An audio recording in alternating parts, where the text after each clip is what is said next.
अस्सलाम वालेकुम। आवाज आ रही है अब?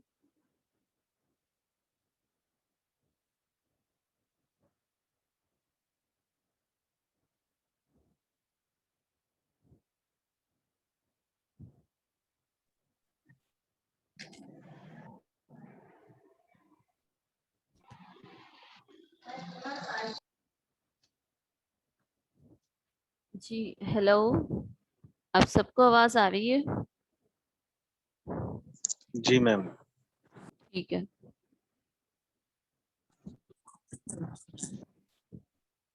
अच्छा, अब देखें, ये हैं guidelines, strategic guidelines that how to manage debt. आप डेट को किस तरीके से मैनेज कर सकते हैं गवर्नमेंट के लेवल पर, उसकी कुछ गाइडलाइंस हैं। these guidelines are very much important for paper point of view। ठीक है, पेपर पॉइंट ऑफ व्यू के लिए बहुत ज़्यादा इम्पोर्टेंट है, आप इनको ज़रूर स्टडी करना है आपको। ठीक है।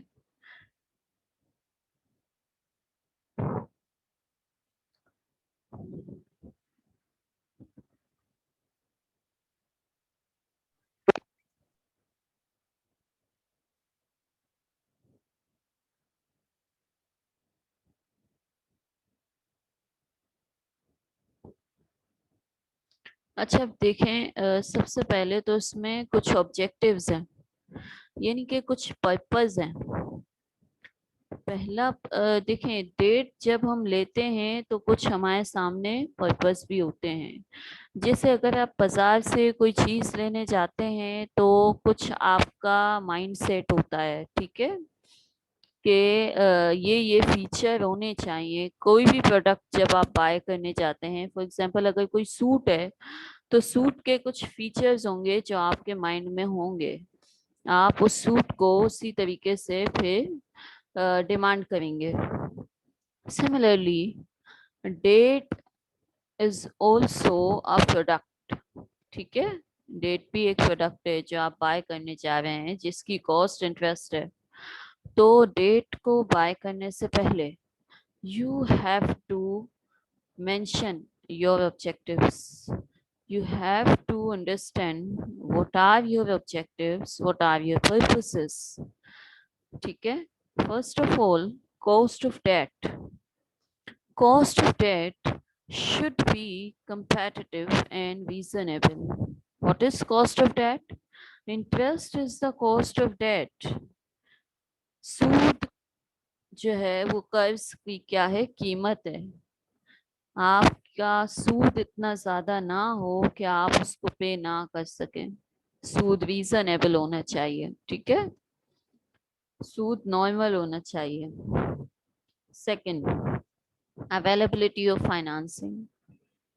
Government should be able to borrow in a timely manner to cover its financing needs and payment obligations. अब फाइनेंसिंग इस तरीके से हमें करनी है कि गवर्नमेंट जो है वो टाइम टू टाइम, अगर उसको नीड है तो वो बोरो कर सके।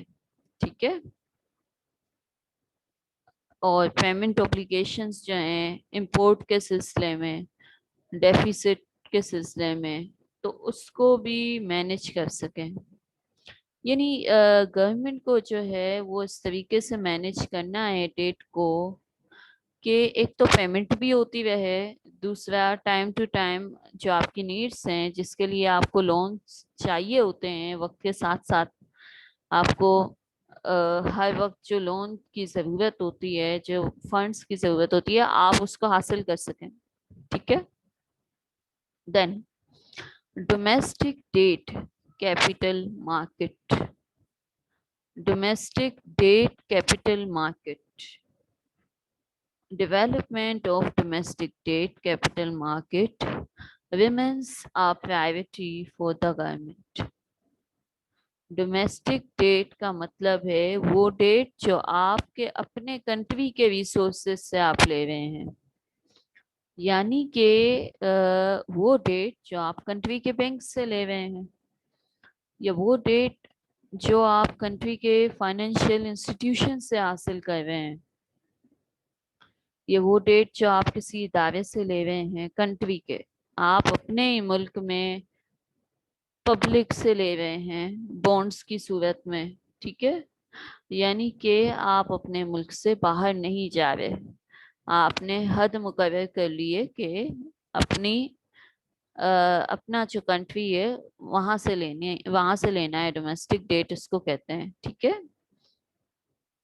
तो domestic debt is a priority, यानी पहली तरजीह है हमारी डोमेस्टिक डेट होनी भी चाहिए, ताकि जो बाहर के, क्योंकि जो बाहर के सोर्सेज हैं, जो बाहर के इंस्टीट्यूशंस हैं, जो बाहर के ममालिक हैं, उनके रूल्स रेगुलेशंस वो सख्त होते हैं। और सबसे पहला और बड़ा मसला उस वक्त होता है जब आप उस करेंसी में लोन को, डेट को, इंटरेस्ट को पे करने में नाकाम हो जाते हो, जो डेट आपको जिस करेंसी में मिलता है, ठीक है। Being a developing nation, Pakistan's currency is too much lower than dollar, pound and riyal as well, ठीक है। पाकिस्तान की करेंसी बहुत ज्यादा नीचे है, पाकिस्तान में बहुत ज्यादा महंगाई है, इन्फ्लेशन है, पाकिस्तान की करेंसी की वैल्यू बहुत ही कम है डॉलर के मुकाबले में। जब आप वापस करने जाते हो लोन को तो आपको बहुत ज्यादा मसले हो जाते हैं, ठीक है। आपके पास वो करेंसी ही नहीं होती जिस करेंसी में आपने लोन वसूल किया है, तो आप कहाँ से पेमेंट करोगे। तो इसके लिए जरूरी है कि आप पहला ऑप्शन डोमेस्टिक रखें, अपने कंट्री को ही प्रायोरिटी पे रखें, अपने कंट्री में मौजूद वसाइल को यूज करें, ताकि जब आपको पेमेंट करनी हो डेट की तो आपके पास एक ऑप्शन होगा कि आप अपनी करेंसी में ही उसको पे कर सकते हो, ठीक है। Is it clear? assumptions underlying the date yes strategy, ma'am. adherence to medium term। Shots ले लूं? जी स्क्रीनशॉट्स ले लूं मैं? जी, कुछ पूछ रहे हैं, आपकी आवाज क्लियर नहीं है। मैम मैं कह रहा हूँ स्क्रीनशॉट्स ले लूं मैं? जी ले लें आप स्क्रीनशॉट। Okay ma'am. वैसे अभी तक जो तीसरा सेशन है ये, तो 18 स्टूडेंट्स तक स्ट्रेंथ थी पहले सेशन में। तो मैम मैंने तो फिलहाल सेकंड सेशन की ली है और थर्ड की अभी ले लूंगा। फर्स्ट में तो आई थिंक 18 तो थे, मैंने देखा था 18 तक पहुंच गए थे हम, 18 स्टूडेंट्स आए थे। तो ठीक है, आप अगर हो सके तो आप ले लीजिएगा, वरना फिर देख लें। ओके। आगे देखते हैं इसमें क्या है भाई। अब देखें इसमें limitations of debt management strategy. कोई भी स्ट्रेटजी होगी तो उसके कुछ नुकसानात भी होते हैं। लिमिटेशंस का मतलब होता है हदूद। Level of public debt is primary determined by the size of fiscal deficit. आप कोई भी स्ट्रेटजी बना लें, डेट जो है वो कैसे डिटरमिन होगा कि आपको कितना डेट लेना है, कैसे डिटरमिन होगा, बता सकता है कोई? हम्म, आपको कितना डेट चाहिए, कैसे पता चलेगा आपको? किसी भी कंट्री को डेट कितना चाहिए, कर्जा कितना चाहिए, ये आपको पता कैसे चलेगा?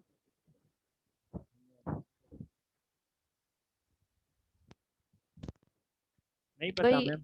आपको ऐसे पता चलेगा कि आपका जो फिस्कल डेफिसिट है, bye the size of fiscal deficit, यहीं पे आगे लिखा हुआ है, स्क्रीन तो आपके सामने ही है। जी जो मैम। फिस्कल डेफिसिट है, जो खसारा है, उससे आपको पता चलेगा कि आपको डेट कितना लेना है, ठीक है।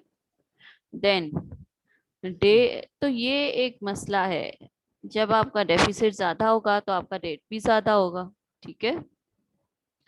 जब ज्यादा डेट होगा तो उसको मैनेज करना मुश्किल हो जाएगा, ठीक है। ये एक मुश्किल है डेट मैनेजमेंट स्ट्रेटजी में। Debt repayment capacity of the government is determined mainly by the size of the economy, which in turn is driven by underlying GDP growth rate. आप डेट कितना वापस करते हो, कैसे वापस करते हो, ये किस पे डिपेंड करता है। आप जो कोई भी स्ट्रेटजी बना लो, आप जितनी भी प्लानिंग कर लो, डेट की रीपेमेंट की जो कैपेसिटी है वो डिपेंड करती है किस पे, आपके जीडीपी पर, यानी कि आपकी नेशनल इनकम पे। अगर आपकी नेशनल इनकम अच्छी होगी, अगर आपकी जीडीपी अच्छी होगी, उसकी ग्रोथ रेट अच्छी होगी, तो आप डेट को अच्छे तरीके से वापस कर सकते हो, ठीक है।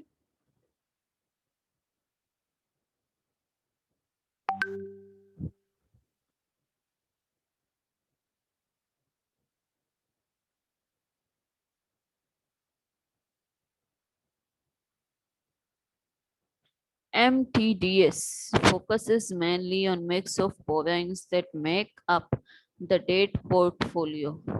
What is MTDS? MTDS is the medium term debt management strategy.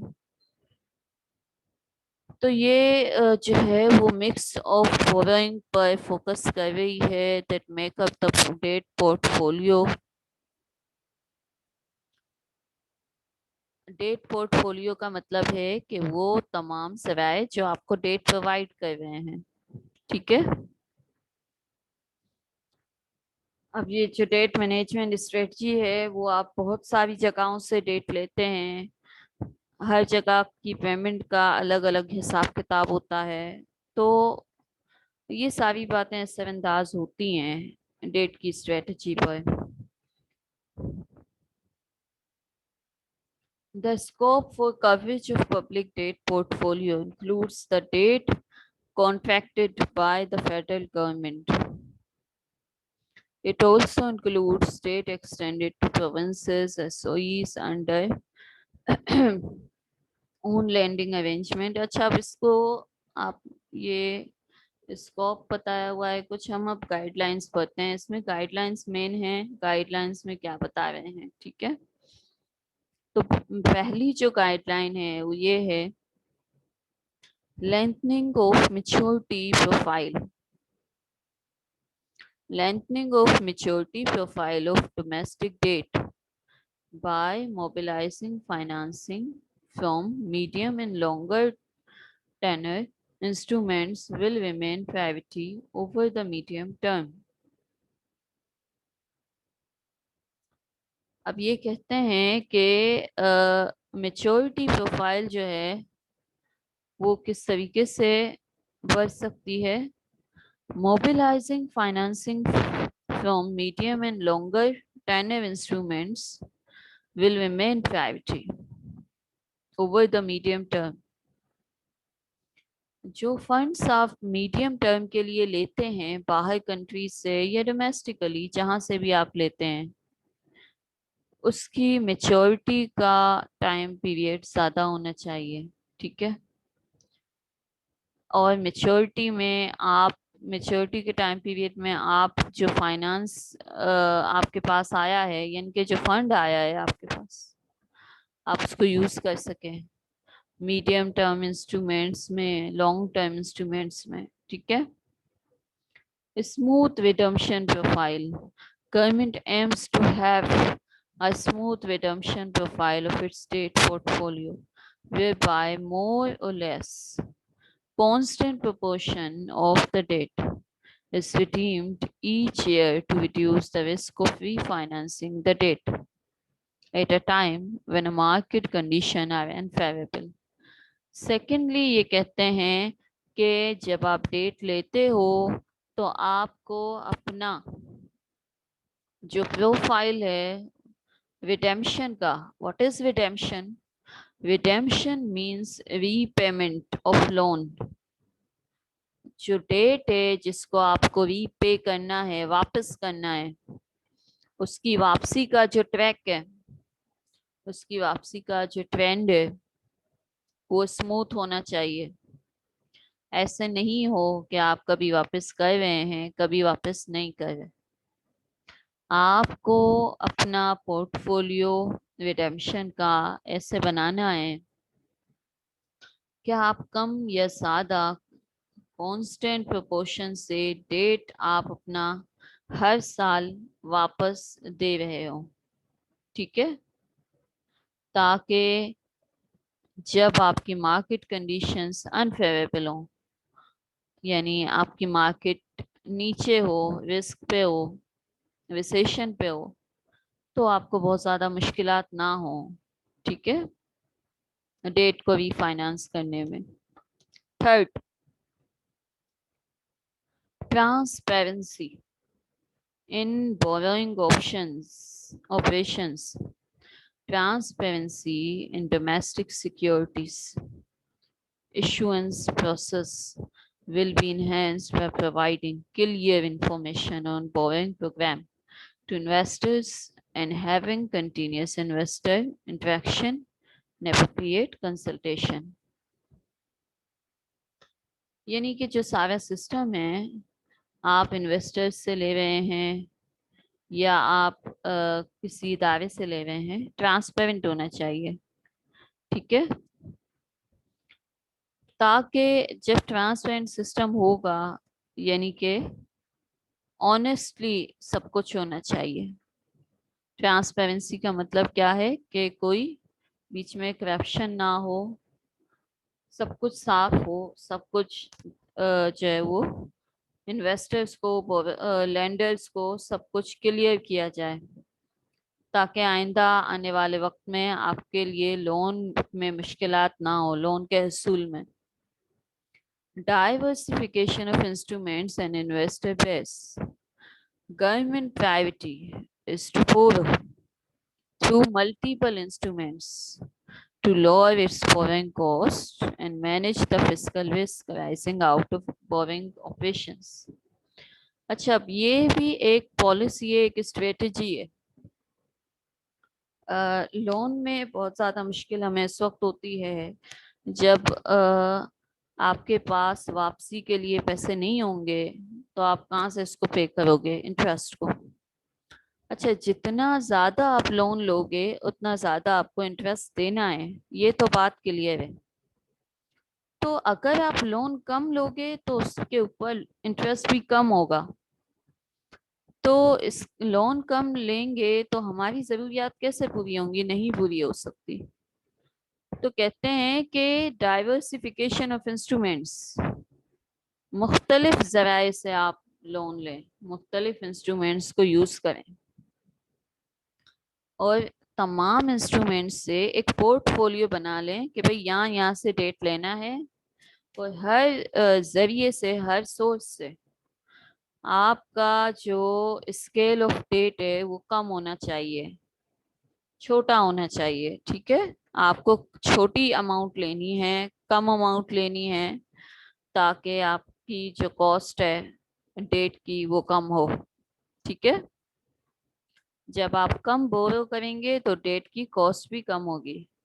और सिर्फ एक ही आपको जो है ना जगह से सारा लोन नहीं नहीं लेना चाहिए, बल्कि मुख्तलिफ इंस्ट्रूमेंट्स को, डाइवर्सिफिकेशन का मतलब है फैलाव। आपने फंड्स जमा करने हैं मुख्तलिफ जरियों से, लोन लेना है मुख्तलिफ जगह से, एक जगह से लोन नहीं लेना है।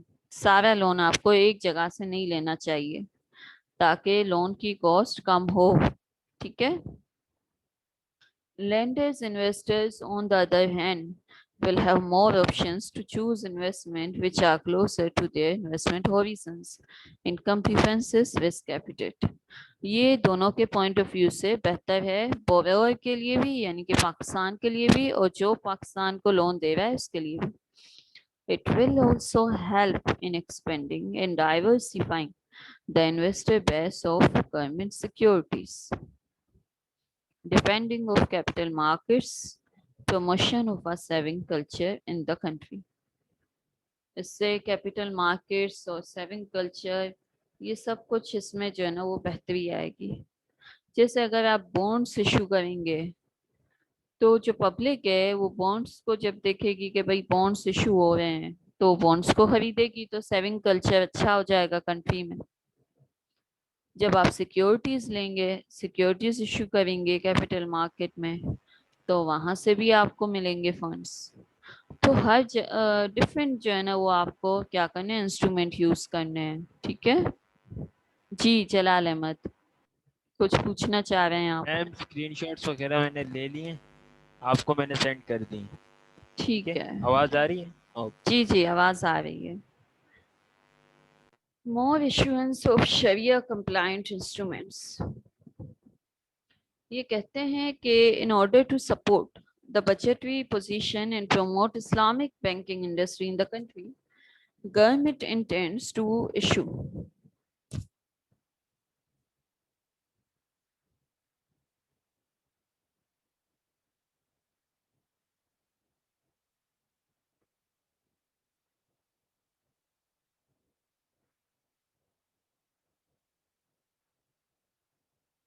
ये कहते हैं कि भाई गवर्नमेंट को ज्यादा से ज्यादा इस्लामिक बैंकिंग इंडस्ट्री की तरफ जो है वो अ, अपनी तवज्जो करनी चाहिए, इसको प्रमोट करना चाहिए। इस्लामिक बैंक्स आपके सामने हैं हमारे कंट्री में, मिसान बैंक है और यूबीएल की अमीन ब्रांच है। कुछ बैंक्स ने अपनी ब्रांचेस बना के रखी हैं और कुछ जो मिजान बैंक वगैरह हैं, बैंक इस्लामी है, तो वहाँ से जो है वो फंड्स लेना चाहिए। Government maintains to issues. अब ये जो सुकुक्स करके लिखा हुआ है, the domestic capital market on regular basis over the medium term, Sukuks are expected to be issued at competitive pricing due to its asset-backed structure while attracting diversified investors, particular financiers preferring Sharia-compliant investments.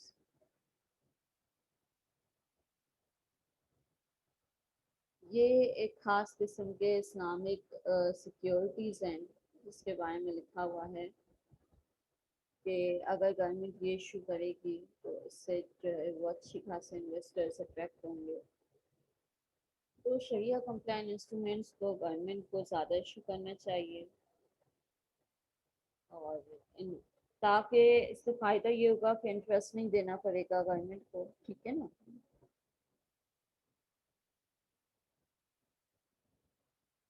अब आगे आप देखें, इसमें है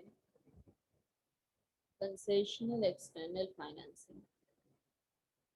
government will continue to avail maximum available concessional external financing from bilateral and multilateral development partners to benefit from favorable terms and conditions। ठीक है।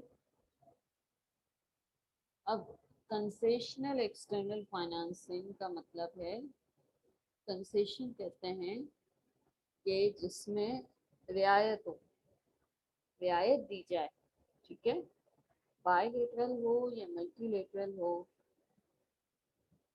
जो भी आपका पार्टनर है, आपका डेवलपमेंट पार्टनर है, आप उससे कंसेशनल एक्सटर्नल फाइनेंसिंग करें।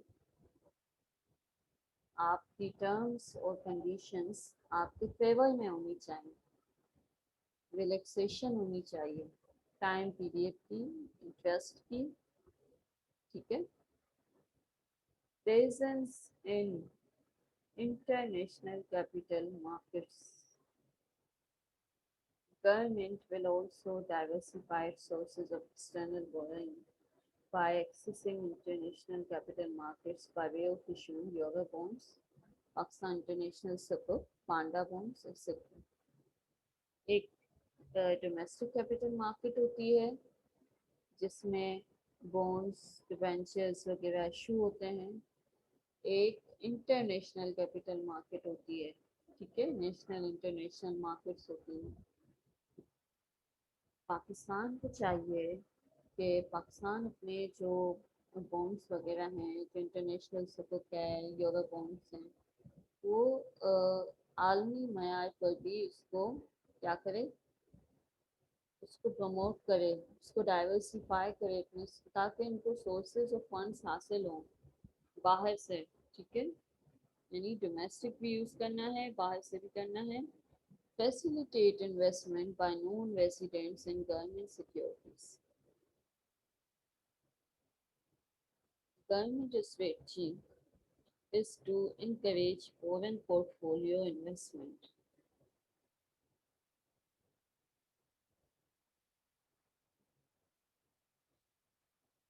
गवर्नमेंट ऑफ पाकिस्तान जो है उसकी ये एक स्ट्रेटजी है कि जो बाहर के मुल्क हैं, बाहर के ममालिक हैं, वहाँ से जो इन्वेस्टमेंट का एक पोर्टफोलियो है, वहाँ से एफडीआई भी आती है भाई, वहाँ से बॉन्ड्स वगैरह भी आप वहाँ पर इशू कर रहे हो, लोन भी ले रहे हो, तो एक पोर्टफोलियो है from foreign countries. This will enhance the liquidity and competition in domestic capital markets, which in turn is expected to lower foreign cost of borrowing, decrease government's reliance on domestic resources, and reduce the crowding out effect. अगर government बाहर यानी internationally एक portfolio बनाकर वहाँ से जो है वो फंड्स हासिल करेगी, तो पाकिस्तान का जो है वो डोमेस्टिक सोर्सेज पर ही सिर्फ रिलाई नहीं होगा, सिर्फ डोमेस्टिकली इसको रिलाई नहीं करना पड़ेगा, बाहर से भी उसके पास डिफरेंट टाइप के ऑप्शंस होंगे. ठीक है, लिक्विडिटी अच्छी होगी. व्हाट इज लिक्विडिटी, पता है किसी को, किसको कहते हैं लिक्विडिटी?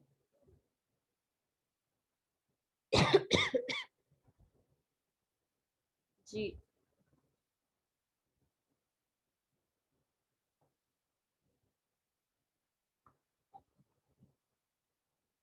लिक्विडिटी किसको कहा जाता है, बताएं कोई भाई, किसको कहते हैं लिक्विडिटी? वो सॉलिड लिक्विड गैस वाला तो नहीं मैम? जी, सॉलिड लिक्विड गैस, ये क्या केमिस्ट्री पढ़ रहे हैं आप?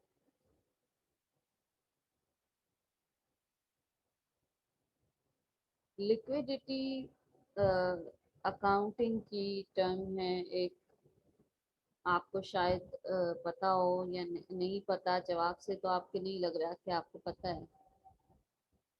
लिक्विडिटी का मतलब होता है कि वो एसेट्स जो कैश में फौरन कन्वर्ट हो सकें,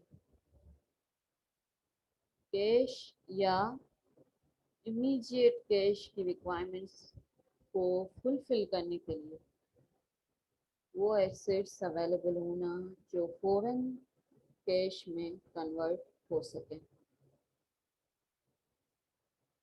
ये लिक्विडिटी कहलाता है. ठीक है, आपकी पोजीशन, जितने ज़्यादा आपके पास लिक्विड एसेट होंगे, जैसे शेयर हैं, शेयर्स को आप मार्केट में जाके, स्टॉक एक्सचेंज में जाके सेल कर सकते हो.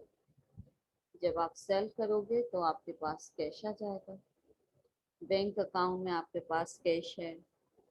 तो ये लिक्विडिटी पोजीशन है. करंट एसेट्स होते हैं, करंट एसेट्स में से प्रीपेड को हटा दें, इन्वेंट्री को हटा दें. ठीक है, बाकी सारे लिक्विड एसेट्स होते हैं.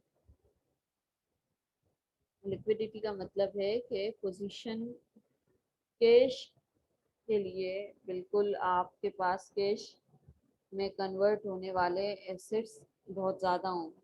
ठीक है, जितने ज़्यादा होंगे लिक्विडिटी पोजीशन उतनी अच्छी होगी.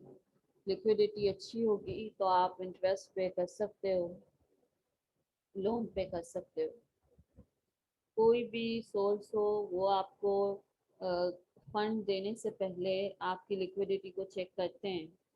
क्या आप इंटरेस्ट कितना पे कर सकते हो, आपका कैश फ्लो क्या है।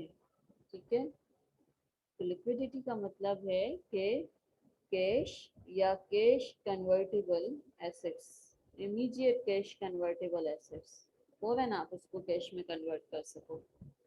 This will enhance the liquidity and competition in domestic capital markets, which in turn is expected to lower borrowing costs of the government.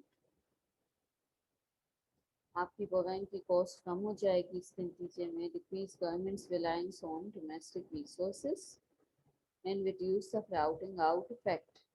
बाहर से जब आप बोरो करोगे तो आपका जो बोझ है वो पूरा के पूरा डोमेस्टिक सोर्सेज पे नहीं होगा। ठीक है ना। Liquidity buffer in the wake of government's commitment to zero borrowing from State Bank of Pakistan. The MTDS makes provision of a revolving cash buffer to cater for liquidity and liability management. ये सबसे last strategy में ये बता रहे हैं कि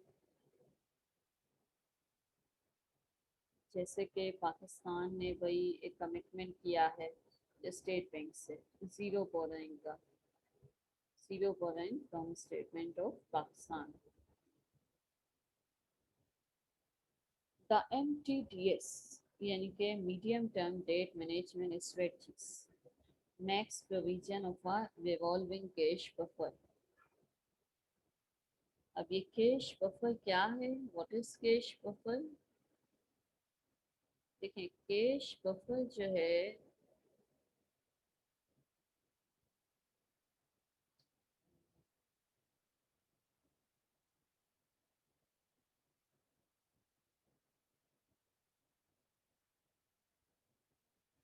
cash buffer का मतलब है cash reserves, cash on hand. ठीक है, you have set aside with no immediate use or spending plan. आपने एक ऐसा रिजर्व बना कर रखना है जिसका कोई immediate use ना हो। The MTDS makes provision of a revolving cash buffer to cater for liquidity and liability management. आपके पास एक ऐसा रिजर्व होना चाहिए कैश का, ये भी डेट मैनेजमेंट स्ट्रेटजी का हिस्सा है कि गवर्नमेंट ऑफ पाकिस्तान के पास कैश का एक ऐसा रिजर्व हो जिसका कोई इमीडिएट यूज ना हो, यानी कि कोई आपने यूज जिसका डिसाइड नहीं किया, आपने एक रिजर्व बना के रख लिया है। और इसलिए रखा है ताकि आपकी लिक्विडिटी जो पोजीशन है वो अच्छी हो, स्ट्रॉन्ग हो। लिक्विडिटी का मतलब ये है कि कैश कितना अवेलेबल है आपके पास। तो लिक्विडिटी या कैश अवेलेबिलिटी को अच्छा, बेहतर और स्ट्रॉन्ग बनाने के लिए आपके पास कैश बफर होना चाहिए। ठीक है, ताकि अगर जब भी आपको लायबिलिटीज पे करनी पड़े तो आपके पास फौरन अवेलेबल हो कैश। ठीक है, अच्छा अब इसमें आगे भी हैं, देखें MTDS की कुछ प्रोग्रेस का बताया है लोगों ने।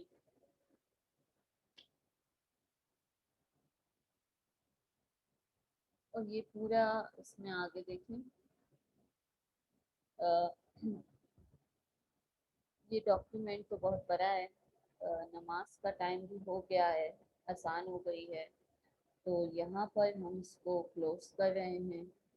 ठीक है, और आप तमाम स्टूडेंट्स को मैं इंशाल्लाह कल मेरी कोशिश होगी, आज तो नहीं, कल कोशिश होगी कि कल शाम में, ठीक है, अ, अभी इसी वीक में मैंने कोशिश की थी बट बहुत लेट हो गई थी, मैं 10 बज गए थे तो इसलिए फिर कैंसिल हो गया था।